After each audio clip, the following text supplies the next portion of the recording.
Hello. I hope that you guys are having a good day and that you're taking care of yourself. I just wanted to come with a few announcements and talk about Chiron retrograde. So, the first announcement that I have, and really it's the only announcement that I have, is that I created a few classes. They're just outlining like the planets, the signs, the houses, and the aspects. In the class on the signs, I get into essential dignity, what sign or what planet feels good or not so good taking up space in certain signs. We touch on that. And then I also provided three different chart interpretation examples where I go through different charts and I kind of like lay out the material like I do in the class. So if you're interested in learning how to read your natal chart, those classes I used to charge like $250 for, but now I kind of want to put them up under like a more accessible rate as I move on to teach other things. So you can get them. You can buy the videos for like anywhere between 16 and $22 for each class. And you can also rent them for 72 hours in case that's something that you want to do. It's very inexpensive. And I feel that this is a nice way for people to kind of like spend time getting to know themselves and learning about astrology. My approach is very psychological. It's also like I know the rules, but I don't always follow them. So if you're okay with learning from someone like that, then this will be for you. Also, I guess for another announcement, and I have to make like a better video on this, and I am still learning, but I got this stuff. It's fulvic humic acid and peat bog as well. It's basically just an exalted dirt. But it's from a company called Black Oxygen Organics, and I have been really enjoying the effects of it. So I am going to put my link in the description below in case you just want to check it out, as well as a link to a Facebook group where I learn more about it too. So I'm just going to share those two things and then I'll move on to Chiron retrograde because this is a whole thing in my opinion, and Chiron has to do with like where we really feel and experience our humanity. Like it's where we really feel and experience like woundedness, pain, suffering. So, so Saturn is because Chiron was discovered in 1977 between Saturn and Uranus. So Saturn has to do with like the physical, material, 3D worlds, that some would say we're like bound to, right? Or trapped in or whatever. I mean, I don't really know if I ascribe to that, but so there's that, right? And then Uranus is like the higher octave, freedom, liberation, expansion, technology, innovation, but it's kind of like there's a bridge between Saturn and Uranus, and that bridge is Chiron, because Chiron has to do with like it's like the pain that we walk through to get from here to here. It's the pain and the fire of initiation, I think, that takes us from here to here. That's what helps us to learn, so I don't know if it always has to be that way, but that's Chiron's function, at least for us, when we experience that archetype in our lives. So wherever we have Chiron natally can give us a lot of clues to where, like what personality traits we feel incomplete in showing up in, we don't feel comfortable showing up in, based on the sign, and then the part of life that we feel most wounded based on the house that it's in. So this is where my course comes in handy because I go through all of the houses and like all that they represent and the signs and stuff. So before Chiron came into Aries, and I think that was 2017, 2018, but I do want to make sure because Chiron was in Pisces before that. Chiron in Pisces dates. All right.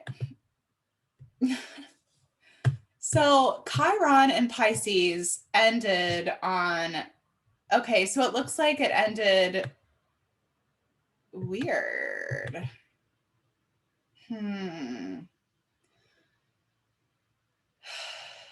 Okay, so it went back and forth between Aries and Pisces a good bit in like 2018, but I still, yeah, I don't think this is right. This table website that I've gone to. So I think that Chiron, from what I remember, either in 2018 or 2017 is when Chiron moved into Aries. But before that, Chiron was in Pisces. So when Chiron came into Pisces, I think it really it really amplified like victimization, like victim programming, victim consciousness. It really amplified that, and like almost like made it okay or encouraged or like widely accepted. And I'm not saying that there's no such thing as a victim. I'm just saying like it's what you do once something happens to you, I think, that defines like, I mean, we all get stunted when stuff happens to us. So I'm not trying to like victim shame, victim blame. I'm just saying that with Chiron and Pisces, that was like a huge increase in the acceptance and the culture of victimization and of woundedness, right? And it also like really like our humanity, I feel like, you know, our empathy, that's where empathy really like, I mean, Chiron like came over my moon in 2015, and it was a really like, I was like sobbing, like it was a really like profound release transit. But I think that Chiron and Pisces also maybe seeded the fear of moving on or the fear of death, because Pisces is the last sign. It does have to do with letting go. It has to do with moving on. And so I think that it's it's interesting. It's an interesting progression based on where we are now with Chiron, like past the first decan or the first 10 degrees of Aries. Um, yeah, it's interesting because Chiron in Aries then brings, it's like if Pisces is the end, if Pisces is death or letting go or moving on, then Aries is the beginning, is the birth, is the small self, And so there's this like whole rhetoric, right, in the spiritual community of like oneness, of connect to oneness. We're all one, right? So your individual experience does not really matter. um, and I think that that is something that like I noticed really like being turned up when Chiron moved into Pisces. I guess that was like 2010, 2011. And this is just based on my own observations. Like, but I don't know if like we necessarily want to become one with everything and everyone. Like, I don't know.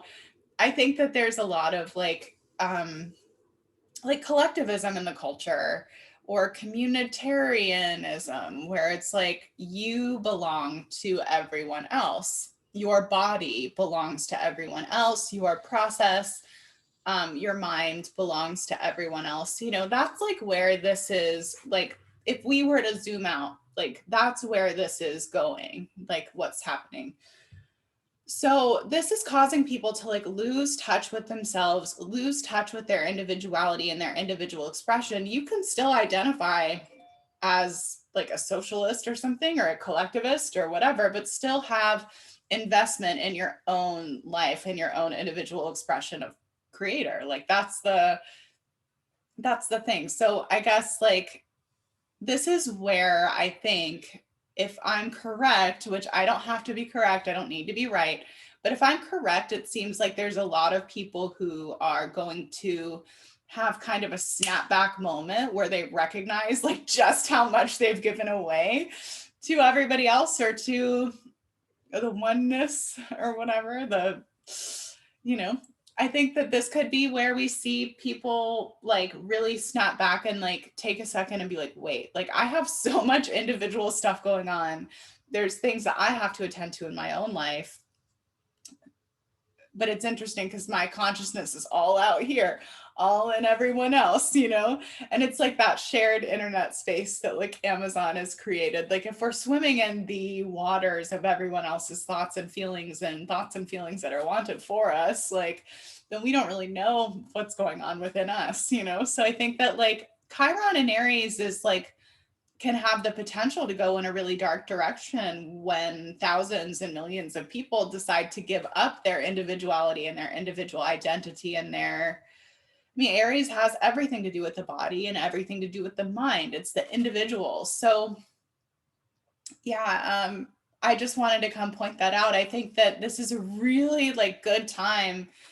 I mean, you've heard like teachers say like the multiverse is within you. Jesus said the kingdom of heaven is within you, all that stuff, like the all that is within you. And one thing that I've been discovering in my dream time, especially, is like that there's all these different, I have many inner dimensions, you know, like I have there's a lot of different places that, I mean, realms or whatever that may not even exist if I weren't an individual aspect of the all, you know. There's a lot of like my own inner, I have my own worlds. We all have our own worlds to tap into. And I think that it has a lot to do with our genetics. I think it has a lot to do with like where like our spirit and our soul meet our body. Like there's a lot of like really interesting things to tune into if we were to like, you know, turn inward. And I think that that would be like one of the best expressions is like the inner landscape under Chiron retrograde transit, which lasts until December 19th, I believe, 2021. The inner landscape just opens up in like such a beautiful way. I've already been feeling that like in the days preceding this Chiron retrograde transit. So I just wanted to come talk about this. And, you know, if you are watching this still, let me know what house your Chiron is in. And if you want to talk about Chiron in your natal chart, like let me know what this experience has been like for you. And I'll totally, I'll totally share mine as well. Like this is in my third house. So I find myself like being defensive, like, because I want to have my own mind and like my own thoughts in a reality that's becoming, it's becoming harder and harder to do that. That's okay. We can just admit it, acknowledge it. Like, with the increased levels of technology that's like up and functional, like it is like there's a certain amount of sharedness that is being added to what Andrew Bartzis calls the dirty energy underwear. Like that's only getting a little bit, you know, it's getting a little bit more communal in the ethers. So, yeah, anyway, I just wanted to come share, and I hope that this Chiron retrograde transit is extremely healing, that you find your way into your inner worlds, and that you just take care of yourself, because a huge part of this lesson for everybody is self-preservation. So are you going to jump off a cliff because somebody suggests that you do, or are you going to preserve yourself? That seems to be the thing. So I love you. I'm sending you tons of love if you are watching this, and take care of yourself, please. Thank you.